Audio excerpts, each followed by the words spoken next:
जब भी कोई व्यक्ति गौतम बुद्ध के संघ में शामिल होता था तो बुद्ध उसे सबसे पहले शांत रहने के लिए कहते थे। ध्यान की अवस्था में जाने से पहले उस भिक्षु को शांत रहना सिखाया जाता था। आज के दौर में हर तरफ सौरी शोर है। इसकी वजह से दिमाग में तनाव पैदा होना लाजमी है। ऐसे में अगर आप हर रोज कुछ देर मौन रहने का अभ्यास करते हैं तो इससे आपके तनाव पैदा होने वाले हार्मोन के लेवल में कमी आती है। इससे आपका दिमाग शांत होता है, गुस्सा नियंत्रित रहता है और तनाव बढ़ाने वाले हार्मोन्स का लेवल घटता है। आज के इस वीडियो में हम जानेंगे कि किन मौकों पर हमें शांत रहना है और किन मौकों पर हमें बोलना है और शांत रहने से हमारे अंदर क्या बदलाव आ सकता है। दोस्तों, संध्या काल का समय था। गुरु अपने सभी शिष्यों को बुलाते हैं और कहते हैं, कल सुबह सब लोग नदी में स्नान करने के बाद तुरंत हमारी कुटिया के सामने उपस्थित हो जाना। सभी इसी से हैरान रह जाते हैं कि हम लोगों ने कुछ गलती की है क्या, लेकिन गुस्से से यह कहते हैं कि हो सकता है कि गुरुजी कल सुबह कुछ अच्छी बात बताने वाले हैं। सब लोग रात को सही समय पर सो जाते हैं और सुबह उठकर सभी लोग नदी में स्नान करने के बाद वापस गुरुजी के सामने उपस्थित हो जाते हैं। गुरु कहते हैं, आज हम तुम सबको चुप रहने के फायदे के बारे में बताऊंगा। गुरु कहते हैं, 10 मौके जहां पर चुप रहने से होता है लाभ और बोलने से नुकसान। गुरु कहते हैं, अगर आप इन 10 मौकों पर शांत हो गए यानी मौन हो गए तो आप जो चाहेंगे वही मिल जाएगा। आपकी जिंदगी में चमत्कारिक बदलाव शुरू हो जाएंगे। जरूरत से ज्यादा बोलना या चुप रहना दोनों ही अच्छी बात नहीं है।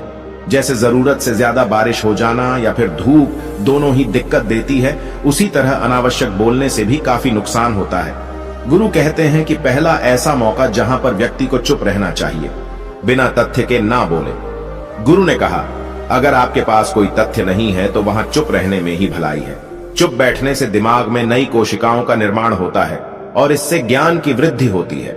बोलने में भलाई वही है जहां आपको किसी चीज के बारे में पूरा ज्ञान हो। अगर आप बिना तथ्य के कहीं बोलते हैं या फिर बेवजह बोलते हैं तो आपका वहां मजाक भी बन सकता है।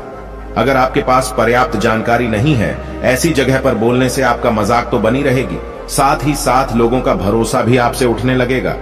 इसलिए ऐसी जगह पर शांत रहो जहां तुम्हें पता ना हो कि क्या बोलना है क्या नहीं। कई बार कुछ लोग ऐसे होते हैं जो हर जगह अपनी उपस्थिति बताने लगते हैं। उन्हें पता नहीं होता है कि हमें क्या बोलना है, लेकिन फिर भी बोलते जाते हैं और फिर बाद में दूसरे लोग उनके जाने के बाद उनका मजाक उड़ाते हैं। जब तक आपको उस तथ्य के बारे में अच्छा ज्ञान नहीं है, उसके बारे में पता नहीं है, तो वहां चुप रहना ही ज्यादा समझदारी है। गुरु ने कहा, दूसरा ऐसा मौका जहां पर व्यक्ति को चुप रहना चाहिए। शब्दों से न पहुंचे ठेस। अगर आपके शब्द किसी को मानसिक ठेस पहुंचा रहे हैं तो वहां चुप हो जाना चाहिए। कमजोर व्यक्ति के बारे में कुछ भी बोलकर आप महान नहीं बन सकते हैं। महान आप किसी कमजोर का साथ देने में बनेंगे। कई बार होता है कुछ लोग अपने से छोटे व्यक्ति को भला बुरा कहते रहते हैं। सामने वाला इंसान तो कद से आपसे छोटा है, वह आपको कुछ नहीं बोलेगा, लेकिन आप उसकी नजरों में गिरते चले जाएंगे। हो सकता है कि कल वह भी आपसे पद में बड़ा हो जाए। पद में आपसे जब वह बड़ा हो जाएगा तो आज जो रवैया आपका उसके साथ है, आने वाले समय में वह भी आपके साथ वही करेगा। आप किसी को नीचा दिखाकर बड़ा नहीं बन सकते हैं। बड़ा बनना है तो अपने से छोटे लोगों का इज्जत भी करना सीखें और साथ ही साथ बड़े लोगों का भी सम्मान करना चाहिए। लोगों को लगता है कि अगर वह अकड़कर बोलेंगे और सामने वाले को नीचा गिराने की कोशिश करेंगे तो वह बड़े बन जाएंगे, तो यह उन सब की भूल है। बड़े होने की बजाय आप उनकी नजरों में गिरते चले जाएंगे। गुरु ने आगे कहा, इसलिए शिष्यों, तुम सब जब भी बोलना आदर भाव से बोलना, ताकि तुम्हारी बात लोगों को अच्छी लगे। बोलने में भाई बहन, माता पिता, मित्र इत्यादि संबोधन शब्दों का इस्तेमाल जरूर करना। इससे तुम्हारी मान प्रतिष्ठा तो बढ़ेगी ही, साथ ही साथ लोगों की नजरों में तुम समझदार व्यक्ति बनते जाओगे। गुरु ने आगे कहा, तीसरा मौका जहां पर व्यक्ति को चुप रहने में ही भलाई है। क्रोध या घृणा करने वाले लोग, जब कोई अपना या सगा संबंधी आप पर क्रोध कर रहा हो, आपका अपमान कर रहा हो, तो आपको उस वक्त चुप रहना चाहिए ताकि सामने वाले का गुब्बारा पूरी तरह से फट जाए। आप यदि सही हैं तो उसे कतई माफीनामा गए और चुप रहकर ही सही समय का इंतजार करें। वह खुद आपसे माफी मांग लेगा जब उसे अपनी गलती का एहसास हो जाएगा। गुरु आगे कहते हैं कि अगर आपका कोई सगा संबंधी आप पर क्रोध कर रहा हो और आप उस समय शांत हैं, तो यह आदर सम्मान देने की निशानी होती है। इससे न कोई छोटा होता है और न ही बड़ा। अगर आपको क्रोध आ रहा है तो आप या तो वहां से किसी का अनादर किए बिना चले जाएं या फिर चुप रहें। क्रोध करने से आपके रिश्ते खराब होंगे। क्रोध करने से हमेशा क्रोध करने वाले व्यक्ति का ही बुरा होता है। गुरु आगे कहते हैं कि एक बार की बात है, एक सांप जंगल से भागते हुए किसी राजा के घर में पहुंच गया। लोगों ने छेड़खानी की तो वह बहुत ही गुस्सा हो गया, जिससे घर में जो तलवार पड़ी हुई थी उसी को लपेटकर कसने लगा और धीरे धीरे उसका पूरा शरीर कट गया। यह गुस्सा उसे खा गया। ठीक उसी प्रकार हमारा गुस्सा भी हमारे शरीर को तलवार की भांति काटता रहता है। गुस्सा ध्यान से खत्म होता है प्रतिदिन। अगर आप ध्यान की मुद्रा में बैठे हैं तो आपका गुस्सा आपके नियंत्रण में रहेगा। गुरु आगे कहते हैं कि यह तरीका है कि आप प्रतिदिन ध्यान का अभ्यास करें। इससे आपके शरीर में जो हार्मोन्स गुस्से को बढ़ावा देते हैं वह सब तुम्हारे नियंत्रण में रहेंगे, जिससे शरीर गुस्से पर आसानी तुम्हारा से काबू पा लेगा। लेकिन एक तरीका यह भी है कि जब भी आपको गुस्सा आए तो आप यह समझने का प्रयास करो कि क्या मेरा गुस्सा जायज है या नहीं। हमें वहां पर बोलना चाहिए कि नहीं। जब आप खुद इस बात का आकलन लगा पाएंगे तो आपको खुद पता चल जाएगा कि हमें गुस्सा करना चाहिए या नहीं। फिर भी आपको गुस्सा आ रहा है तो आप वहां से हटने का प्रयास करें, वहां से दूर चले जाएं। धीरे धीरे समय के साथ आपका दिमाग शांत हो जाएगा। गुरु ने कहा, चौथा ऐसा मौका जहां पर इंसान को बहुत ही समझदारी के साथ काम लेना चाहिए, वहां पर आपको चुप रहना ही चाहिए, जहां पर उस मुद्दे से आपका कोई संबंध ना हो। अगर आपका किसी मुद्दे से कोई संबंध ना हो तो वहां आपका चुप रहना बनता है। बिना किसी वजह अगर आप दूसरे के मुद्दे पर बोलेंगे तो यह आपके लिए अनिष्टकारी होगा। इसमें केवल और केवल आपका ही नुकसान है। जल्द ही आप किसी दो लोगों के बीच हो रहे विवाद में जल्दी अपनी टांग न डालें। अगर सामने वाला आपको बुला रहा है अपना झगड़ा शांत करवाने के लिए तो ही आप वहां पर जाएं। किसी की व्यक्तिगत जिंदगी में दखल अंदाजी नहीं देनी चाहिए जब तक कि वह व्यक्ति आपको नहीं बुलाता है। अपने झगड़े को शांत करवाने के लिए कुछ लोग फालतू में दूसरे के विवाद में कूद पड़ते हैं। इससे उनके मान सम्मान मर्यादा पर लोग उंगली उठाने लगते हैं। गुरु कहते हैं कि 10 मौकों में 5वां ऐसा मौका जहां पर व्यक्ति को बहुत ही समझदारी के साथ चुप रहना चाहिए। आपके शब्दों से किसी मित्र को हानि न पहुंचे। अगर आपके शब्द सामने वाले के परिवार या मित्रों की प्रतिष्ठा के बारे में बुरी झलक दिखा रहे हैं तो आपको चुप रहना चाहिए। किसी के परिवार या फिर मित्र के बारे में बुरा बोलने से केवल आप ही बुरे बनेंगे। जो चीज आसानी से खत्म की जा सकती है उसे अपने शब्दों से बड़ा न करें। बिना चिल्लाए बात करने का प्रयास करते रहना चाहिए। अगर आप बिना चिल्लाए कोई बात नहीं कह सकते तो आपका चुप रहने में ही भलाई है। किसी पर चिल्लाने से आपके व्यवहार के बारे में पता चलता है। ज्यादा बोलने से चीजें हमेशा खराब ही होती हैं। कई बार कुछ रिश्ते ज्यादा तेज बोलने की वजह से टूट जाते हैं। इसलिए अपनी आवाज में मीठापन लाएं। आपके शब्दों से आपके दोस्त को हानि नहीं पहुंचनी चाहिए। कभी कभी दोस्तों के जब हम मजाक हैं तो रहे कि आपके शब्दों से किसी का अनादर ना हो। मजाक को भी हमेशा शब्दों के मायने में ही रखें। जहां किसी को शब्दों से चोट लगे वहां चुप हो जाएं। ज्यादा बोलने से हमेशा नुकसान ही होता है।